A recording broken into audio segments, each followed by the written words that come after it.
Come on! Hello, ladies and gentlemen, boys and girls. I'm George Massey, back for podcast episode 3, carrying on from podcast 1 and podcast 2, where we were talking about, or I was talking about, happiness through association, happiness through creativity. But before I carry on directly, I would like to just cover a handful of points that I feel I perhaps passed over, missed in the previous 2. In the very first one, I talked about happiness through association, happiness as a result of filling yourself with thousands of positive things. These could be books, films, video games, music, whatever. But one thing I didn't mention is that when I suggested that you take positive things into your mind almost in the same way that you might eat positive food, because positive food means a healthy body, as Homer Simpson said in The Simpsons once when he becomes an ice cream driver. Ever remember that episode? Homer Simpson drives an ice cream truck. Well, he does. And in the episode he says, if these kids learn the connection between eating well and feeling good, I'm finished. Right? Because if you eat bad, you feel bad. And if you eat well, you feel good physically. And I was talking in the first podcast about how if you take positive things into your mind, you will feel good mentally, emotionally, etc. One thing I didn't mention is that a lot of people have spoken to me and they say that, oh, they do that anyway. They watch Orange is the New Black every episode. They watch all of The Sopranos, they watch all of Breaking Bad and all these new things. And I personally have to critique this, because in the first podcast I did reference taking in positive things. And I personally feel that a lot of the mass-produced television coming out of predominantly America today is not positive. It's very negative. It feeds off of our own interest in negativity and negative situations, just like there's an obsession at the moment, and has been for a while, with watching like murder stories, real stories about murderers and people running for their lives, and killers on trial and serial killers and all that kind of stuff.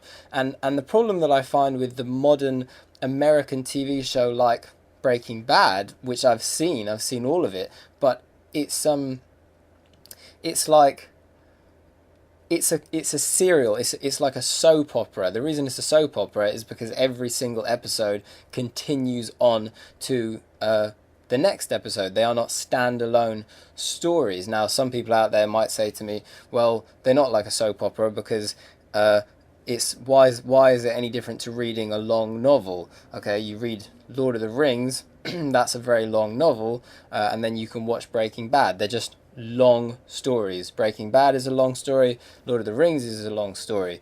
Well, the reason that I say that I don't think watching just a show like Breaking Bad is necessarily going to make you feel emotionally more happy is that every episode has to continue, and therefore the writers are always finding things to go wrong. Something always has to go wrong in order to keep the story interesting. And in almost every one of these constantly continuing shows, they tend to have pretty interesting characters in the beginning, and then those characters,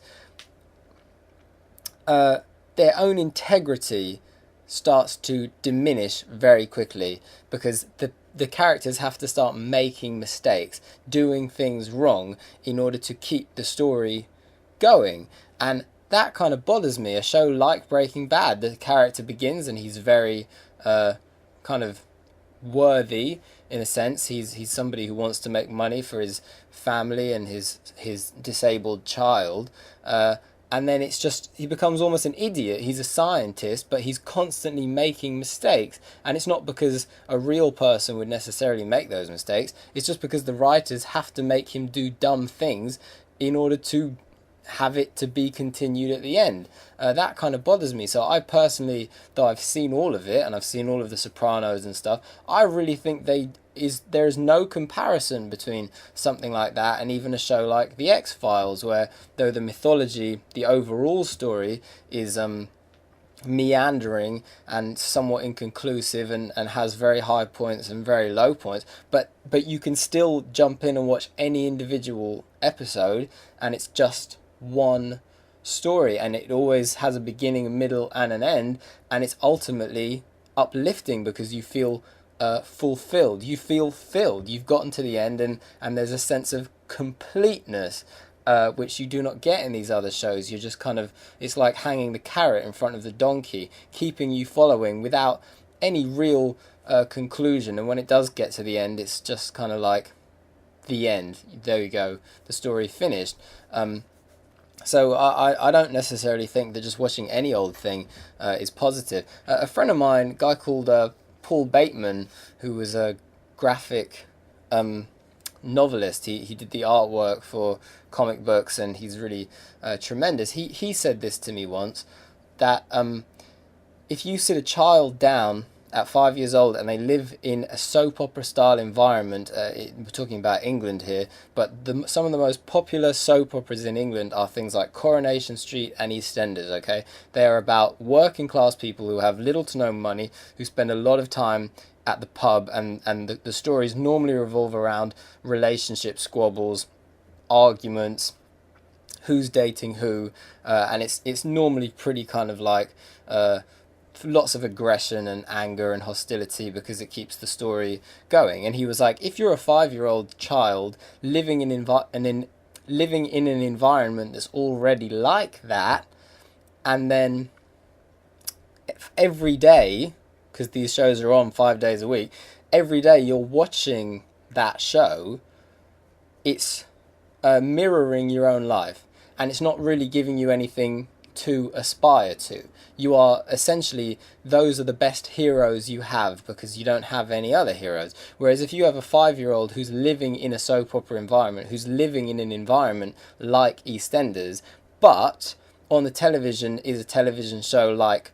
Friends, or The Simpsons, or King of the Hill, or I Love Lucy, or something, then the child sees an alternate to their own reality. They see something to aspire to. They see something that they, a goal, something that they would think, hey, I don't have to live in this environment where everybody gets angry all the time, and parents are constantly fighting with each other, and people keep cheating on each other, and everyone's hurting each other. They think, oh, it doesn't have to be that way, because they see an alternative, and it can lead to children who grow up differently. You find this all the time. I work with children often, so I often find that you'll get children who are so different to their own parents, to the point that they actually speak differently to their parents. They might have very Cockney parents, all right, son, nice to see you, good to see you, right? And the children are quite well spoken. And the reason, sad as it is,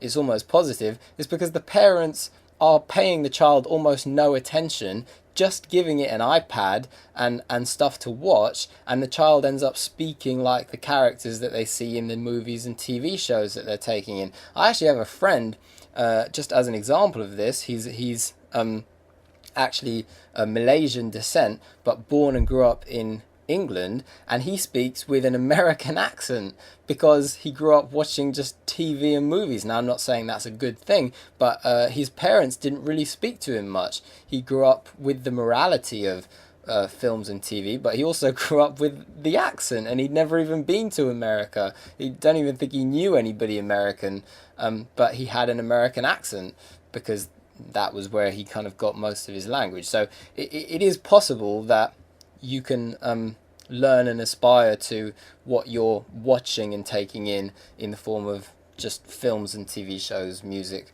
or whatever. I suppose myself, people say to me, I sing in an American accent. Why do you sing in an American accent? Because all the music I ever listened to, that's what the singers did. They either were American, or it was stuff like the Beatles, or Radiohead and stuff. None of those singers sing in English accents. Tom York, the first Radiohead song I ever heard, I was about 6, was a song called Just, and the first line is, he goes, can't get the stink off. Right, he doesn't say can't get the stink off. He doesn't say can't, like Chris Martin of Coldplay would probably say. He says, can't get the stink off. It's been... So to me, the language of singing just was that language, just like the Beatles did it. Very, very American, and the idea of singing in an English accent to me is alien. I don't like it. It grates on me if I hear it. It just sounds like people talking in melody, and I'm like, music and conversation are two very different things. I couldn't imagine singing like that. I feel often more comfortable, or most comfortable, when I'm singing. I'm not remotely aware of how I'm singing or what accent I'm singing in. I'm just doing it, just as I talk in the accent that I talk in. I'm not consciously thinking I talk in an English accent now, but you're not conscious of it because the environment has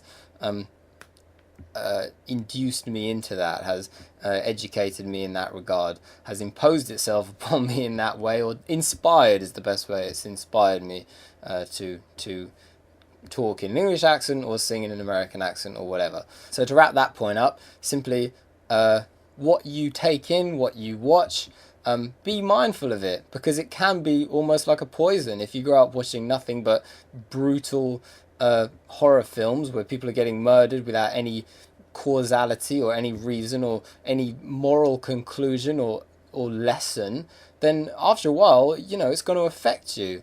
It doesn't. People will say, oh, what a square to say something like that, but it's true. A movie like Nightmare on Elm Street 5, I think it's that one, is a bloody awful movie, and it's almost like watching a snuff film where people are just getting murdered for absolutely no reason.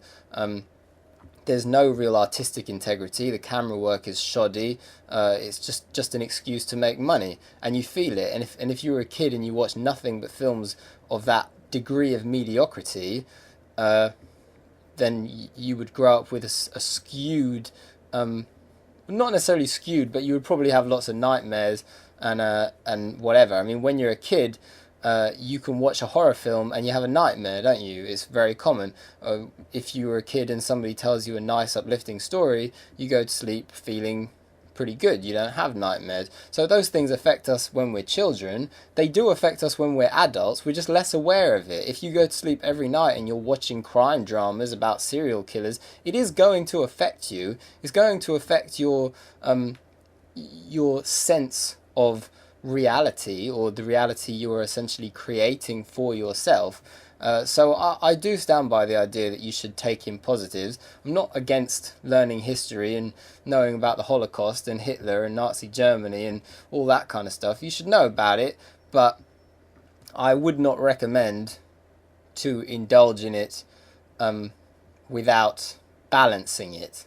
Just like when you eat. Sure, we're all entitled to the chocolate cake and custard with the cherry on top and the icing sugar and whatever, but you shouldn't do it all the time. You should eat some healthy stuff as well. So those are just a bunch of things I was thinking about off the back of the first podcast that I hadn't mentioned yet. Although, blimey, I went off on a tangent. I wasn't expecting to speak for that long.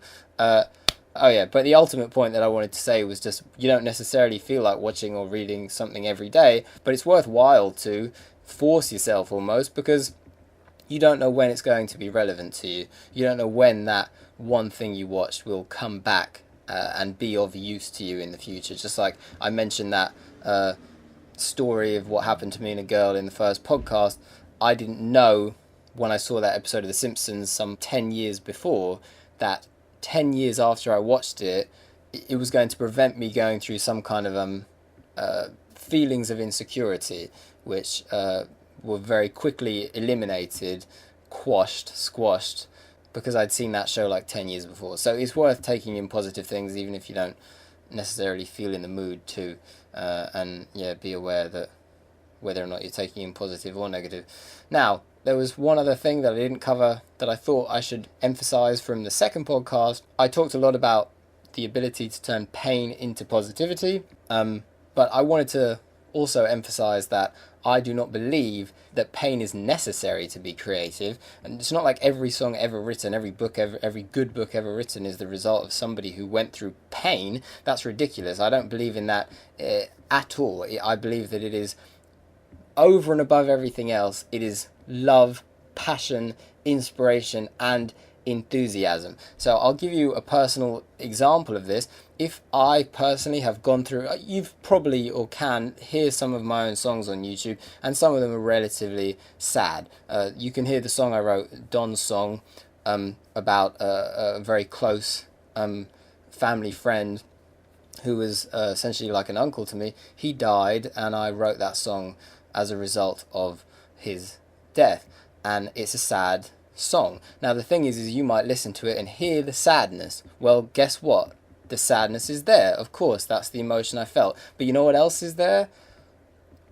Every song I've ever loved that inspired me to write songs in the first place, the love of playing the guitar, the love of writing songs, the love of writing lyrics and learning to do that, and practicing it. So the sadness is in it, but what is more important is the love and inspiration that I had from all of the other songs I had that inspired me in the first place, the love of playing the instrument. Either way, so when I was talking about that, I didn't mean to emphasize too much the idea that creativity is 100% the result of pain. I was just emphasizing the fact that we do interestingly live on a planet where we can pull positives out of negatives, where it is factual, when you eat, you destroy to create energy. Your muscles, layers of them are destroyed to create new layers. And the fact is when bad things happen, creativity does work as an outlet to deal with negativity that is going to happen at some point. But first and foremost, it's love, passion, enthusiasm, inspiration. Those things come first. You're never going to write songs if you're not inspired to do it. You're never going to write them prolifically if you don't love doing it, no matter how much work it is. One thing that I heard to finish this, which I thought was interesting as kind of a continuation on from the second podcast, was that I was listening to this woman who's a bit of a scientist. I can't remember what the hell she's called, but she was talking about how she said in life, negativity in your life, she described it as being like a tornado, and many people will escape from that negativity through drugs, through watching films, through going to see friends. It's like they're always trying to be happy to escape sadness. And some people, when they are balanced, they don't need to escape anything. They just do things that make them feel good. But she said that her advice would be to embrace sadness, to completely embrace it. So rather than escape it, you embrace it first and say, okay, this is this feeling I'm feeling. It's just, it's part of life. So once you're able to accept it, you can then kind of transcend it.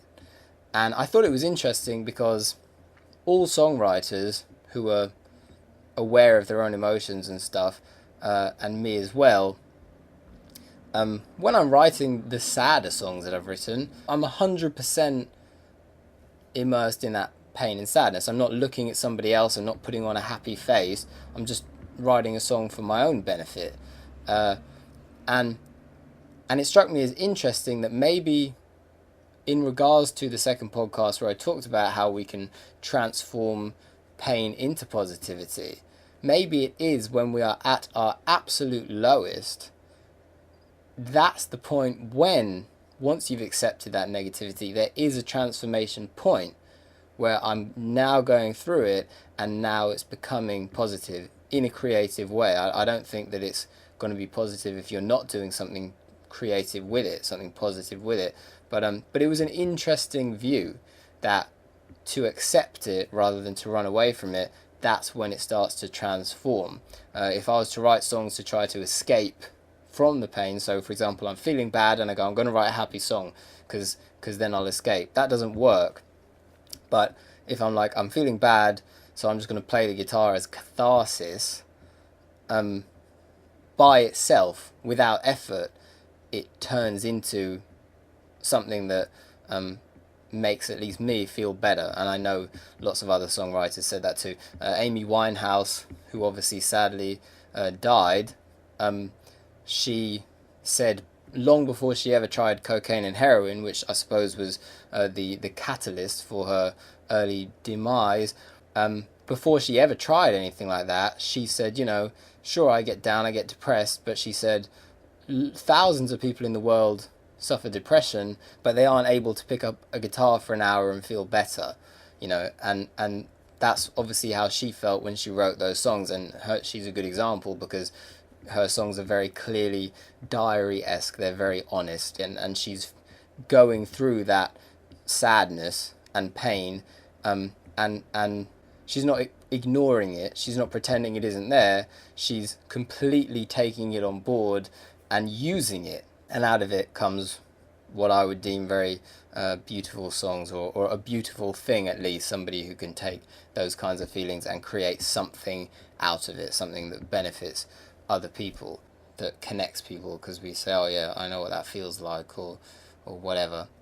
Empathy, isn't it? That's what it is, because an 8-year-old who's never fallen in love can listen to a love song and empathize with it. They haven't gone through it yet, but they can still connect, which is pretty interesting, I guess. Anyway, yeah, so just a couple of things that I did not cover in the previous 2 podcasts, but there you go, covered now, and onward and upward to the next episode, as Dr. Dre said. Not in that accent. So yeah, so taking good, be happy, go out, get inspired, take things in. Finally, somebody actually asked me this. They said that in the second podcast I talked about where does the ability to write songs come from, and I said that it was expression, not so different to language, and they said, but I didn't really explain how it is that some people can write songs and some people can't. Well, if you didn't hear that, you better go and listen to it, because I'm not going to go into all of it. But I did say at the end of the podcast that in order to create, you have to take in, you have to consume. The brain is like a sponge. You take things in and things come out. And for me, why is it that I can talk so much? It's probably because I've taken in a lot. And when it comes to I wasn't aware of it, but when it comes to, I was writing songs, like I said, every single day. Sometimes I write 2, 3, 4 songs a day. You'd have to pull the guitar away from me because it was becoming a real addiction. Like if I wasn't holding it, I thought I'm wasting who knows what I could be writing if I was holding a guitar right now. So it was an addictive thing. But where did that ability come from? Why is it that I could churn out songs constantly?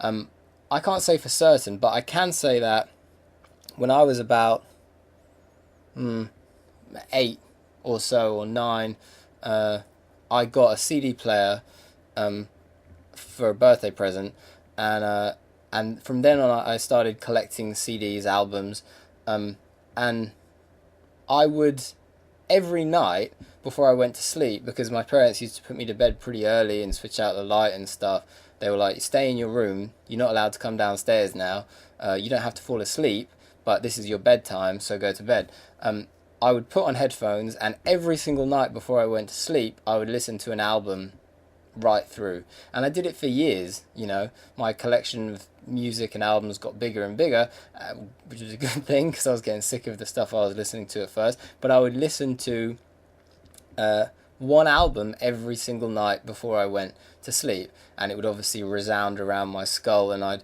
kind of dream in music, and then whenever I picked up a guitar, it just spilled out. So if you're like a musician who can't write songs, I suggest trying it. Go to sleep, strap on a pair of headphones, pick an album that you like, listen to it intensely with the lights off, with the covers pulled up.